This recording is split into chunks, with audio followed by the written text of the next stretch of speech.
Hello, everyone, and welcome to Lunch for the Soul. I'm Melissa Wilson. So happy you're here with us today. Do I ever have an amazing guest to introduce you to today? So I'm going to get right to her because she's that amazing. Whitney, welcome. Hey. I'm talking Whitney Whitehead. I'm thrilled you're here with us. You have a beautiful family Thank you. and an incredible story of inspiration to share with us. Yeah. You've been through a lot, Yeah.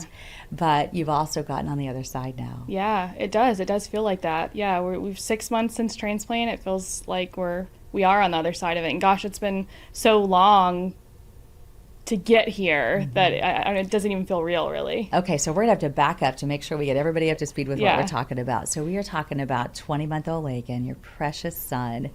Let's talk about so he just recently had a heart transplant. Yep. Let's talk about what was going on right when you figured out something was going on when he was just so young. Well, he was born with hypoplastic left heart.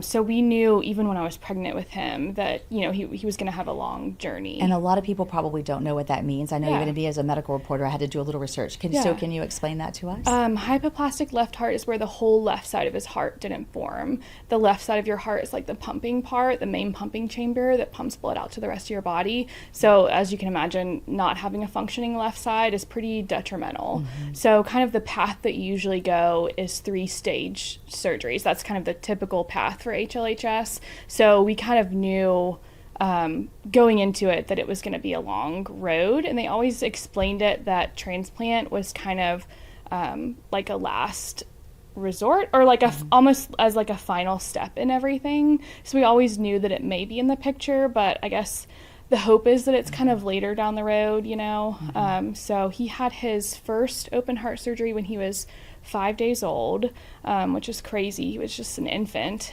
So we had him. He stayed in the hospital, had that first open heart surgery, and it's kind of a doozy to recover from just because they're so tiny. So we were recovering from that for a while. We're able to go home for a little bit where he was really nice and stable for the holidays, for his first Christmas and everything. Then we had his second open heart surgery when he was 6 months old. It was called the Glen. He had a pretty rocky Glen. He actually, they do like a viral panel right before surgery just to make sure that no one is sick or anything. So the day before his surgery, he had a viral panel that was completely negative. We were good to go. We went in for surgery, and then he just kind of really struggled after, and they were thinking something else seems to be going on. They took him down to the cath lab, placed a stent in, but he was still just not behaving in a way that they thought was like something was going on. So they swabbed him again, I think maybe 2 days post-op, and he had COVID, which is pretty gnarly for like a baby, but Sure. when you like add open heart surgery on top of that, it was just pretty detrimental for Brutal him. timing. Yeah, brutal timing for his lungs. It was just it was not good. So that was kind of where things took a bit of a turn, I feel like. How did you get through that? Did prayer help you? Yeah, absolutely. I mean, gosh, I don't even know. Like, if I had to sit here and try to guess the amount of people that like have prayed for him in this journey, like it's wild. Like, his story has reached so many people, and like I don't know where we would be without that. Now, where you were, you decided that he was going to need help elsewhere, right? So, Yeah. and I don't even know that we've talked about this yet. So you were in Nashville at the time of Yeah. all of that, and you realized as he was getting so much more severe that you were going to need somewhere very specialized, which ended up bringing you to Houston, to Texas Children's Hospital, Yeah. one of the #1 centers in the world. Yeah. So how did that journey go, and when did you decide that you've got to go? Because they weren't giving you a lot of hope Yeah. at one point, right? Yeah, I was like, in kind of preparing for this, I was like thinking back on all of these like critical moments in his story, and so after his second open heart surgery, we were able to go home for a little bit, but he was not the same as when he was home before. He just really struggled. We were back bouncing kind of in and out of the How old is he hospital. at that point? 6 months. He had it at 6 months, so he was Okay. probably about 8 months old. Okay. Like 7, 8 months. We were kind of bouncing in and out of the hospital. He was not tolerating feeds at all, and like it was kind of this weird situation where I kept bringing him in, like he's like vomiting a lot. I don't know what's going on. He's just not himself, and like cardiology would do an echo. Well, his echo looked stable, so they would send us to GI. GI would say, no, it's not GI. They would do all these tests. It's not, it's his heart. And cardiology would say it's GI. So it was like this very frustrating time of just like bouncing back and forth between people, and not really getting any real answers until in May of last year. So almost a year ago, he went into shock and we went into the hospital. He was just very, very, very sick at that point. So we kind of got him back stable again. And then his echo, like it just never bounced back. Like it declined like into heart failure very severely. And they were kind of hoping when he got better that his echo would look a little bit better. And it just never did, unfortunately. And which was weird at the time because he was getting better. And you look at him and he looked like he was fine. It's kids. That's the one thing I've learned in this. Kids will like just fight until they have nothing left. They're so resilient, but things were going awry inside. Yeah. At what point did you find out that a heart transplant was going to be needed to save his life? It was in June, probably the end of May shortly or after June. that. Yeah, last year. They said, we're just going to kind of loop in the heart failure team, the transplant team, and get their opinion. And they kind of came in and said, yes, he does need a heart transplant. So from that point, we kind of, there's a lot of tests that go into it, and kind of determining if he's a candidate or not. So we went through about 2 weeks worth of tests. At that point, his body, it started to catch up to him. So he declined. And that's the thing with kids, they declined so fast. But he went downhill really fast in that 2 week span. Like the start of the 2 weeks, he was kind of on room air, just kind of waiting. And then by the end of it, he was on ECMO, which is like full life support. Oh, yeah. That is such a big deal when you get to that point. And you had to transfer him with that to Houston. Yeah. How did the process come about where you were starting to look around and say, we have got to get somewhere else in order to give him a fighting chance? Well, we realized that a transplant was the only way to save his life. And then kind of at the end of a 2 week evaluation, they ended up deciding that he was not a candidate for transplant there. So they were just saying his life is over. They were saying his life is over. We had a meeting, and they said we had no other options, and that I was only doing him more harm than good to continue on. And they basically just kind of wanted to, I hate this term, but I don't know another way to say it, but like pull the plug, you know. And I just want to give us a beautiful spoiler alert to everybody because I feel it's so important to do that. And that is, you and I had to decide whether we were going to bring this busybody Lincoln with you today because he is so full of life and he's so strong. He would have been whacking at everything. He's so fun. And he would have been pulling the microphone apart and trying to figure out how to put it back together. So I feel like that's a really important part of the story. Yes. But at that point, it was devastating. Yeah. So they were telling you, it's over. Yeah, they were telling me it's over. And like we kind of talked about before, I feel like you know, I'm a nurse. So I feel like I'm logical enough to accept if that were the answer. But I just had this feeling of, I don't believe that that's true. And thank goodness you felt that way. Your mama's intuition was right. It was. And like, it was just a God feeling. Honestly, I don't know another way to describe it, but just everything in me was just like, this is not the end. How did you find TCH? Okay, this is like another one of those crazy moments that I feel like only is like a God explained thing. But at that hospital, one of the ICU intensivists there came from Texas Children's Hospital. So I sent out... And she was actually in Nashville. And she was in Nashville. Okay. But she had just probably come to Nashville like months before that, had spent like 8 years at Texas Children's. So we sent out wanting to get second opinions at several places. And obviously Texas Children's was one of them because they're number one in cardiology. So they were a huge pull. But we didn't know who would accept him and who wouldn't. So Texas Children's accepted him and Duke also accepted him. But the intensivist, Barbara Joe is her name, and she knew people here, so she was able to just kind of get on the phone and just say, hey, I have the cutest 8-month-old baby, you guys have to take him, you have to accept him, and that kind of led to us getting accepted at both places, and then ultimately choosing Texas Children's to come here. But I don't know, how sometimes like when you're doing something, making big decisions, like there's so much against you, like it's such a fight to get things done, and then sometimes you just like go right through. That's what this felt like getting him transferred here. Well, and I got a chance to speak to one of the main doctors over at Texas Children's, Dr. Dreyer, who's the head of the transplant program, who's worked very closely with you.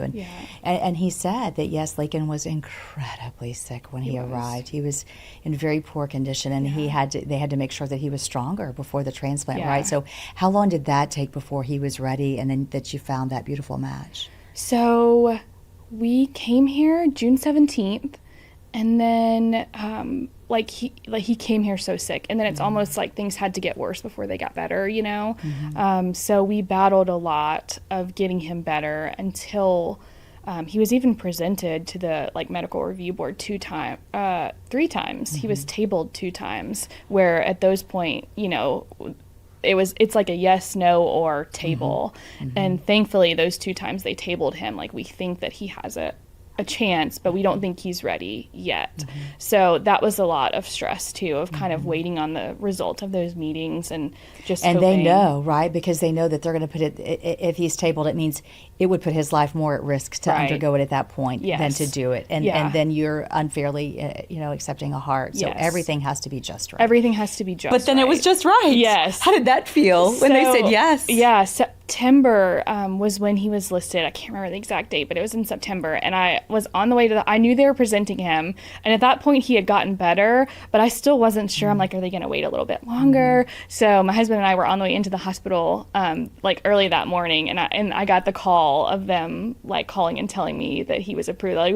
We know you're on the way, but we couldn't even wait until you got here, and it was a very sweet call. The girl who called me was like, you fought so hard for him, and look, he's listed now. And it was surreal, And then that comes with so many feelings. So at first it's elation of, oh my goodness, my child really has a chance now to survive. Yeah.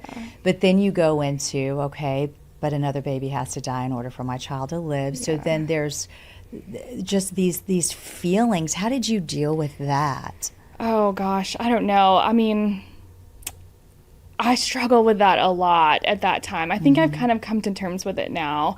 But just kind of leading up to that, even the days that he was listed, and just in my mind knowing that it was somebody else's last days with their child, and they didn't even know it. And it would just make me so emotional. But then thankfulness kicks in. So then that is a beautiful thing, where the other family doesn't want you to be sad because they gave you the gift, right? And so it's incredible that people are so giving. And we've always called it the gift of life, but when you think of it, it is absolutely the gift of life. And you hold your precious baby every day because somebody was so giving and loving. And I have so much love and respect for, I obviously don't know them at all, but for his donor family, and I try to honor them always. There's not a day that goes by that I don't think about them when I look at Lakin, and I just hope that, transplant families know that,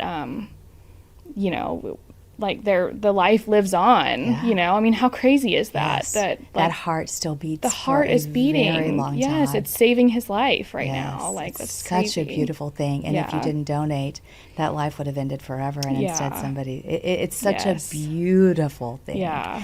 And your son's doing so well now. He is. And Dr. Dreyer told me that he really bounced back quickly. Yeah. He was super strong, doing better the second he got the heart than he had ever in his life. I mean, that's pretty much the crazy thing about transplant. It's nothing else was wrong with him other than his heart. So it's you put a new heart in him, and look at him go, he's catching up on all like the milestones and stuff now. So we're working on crawling, and my husband sent me a video this morning of him he just gets all around. He sent a video of him across the living room like playing with toys. Goodness. It just makes us so happy. Like these small moments just make us so happy to see him moving around our living room floor, spending Easter with his siblings yesterday, sitting out in the backyard with him. It's just things we didn't even know that we would get a chance to have. Let's talk about the balancing act that you have as a mom. So your mom, your wife, people and family have to hold down jobs in order to pay all the bills, right? You're living out of state. You have 2 other children. And this wasn't your first chance and first time to deal with heart surgery with your little one, right? So your daughter went through heart surgery when she was little as well? Yeah, my daughter Micah had heart surgery when she was 4 months old. She was hopefully a one and done. I hope she doesn't end up needing anything else, but there's nothing on the table at all. But yeah, that was kind of completely different reasons. My daughter Micah has Down syndrome, so her heart defect was very specifically related to that. And Lakin's, he's had like a ton of genetic testing, and his is basically kind of just a freak thing. So I know, so odd that you have to do it twice. Have these 2 things, and the crazy thing is, with her story we thought was she spent about 7 weeks in the hospital, had a bumpy recovery, and I just thought, this is terrible. Yeah. This is so bad, us going through this and then trying to get her better after and going home. And I just remember thinking how terrible it was, and it's crazy now because my son Lakin's story was so much more dramatic leading up to it. Yes, and just the whole thing, us going out of state. So, but she's doing really well now, thankfully. So did you bring all the children here, or how are you dealing with that? Just the whole family moved here temporarily? We packed up everyone and moved here. We kind of thought about maybe just me and Lakin being here, because it was a hard decision. We don't want to pull the other kids away from, my oldest son started kindergarten this year, so it's kind of like he wasn't established in a school, but it's just like you're pulling them away from their friends and from their home. And my husband ended up being the one that was like, they can't be away from their mom for a whole year or longer. We didn't even know how long this would be, Right. But you get to go home soon to Nashville? Home 6 weeks from today. Oh, my goodness. We're so excited. We've started I hope Houston has treated you well. Oh, my gosh.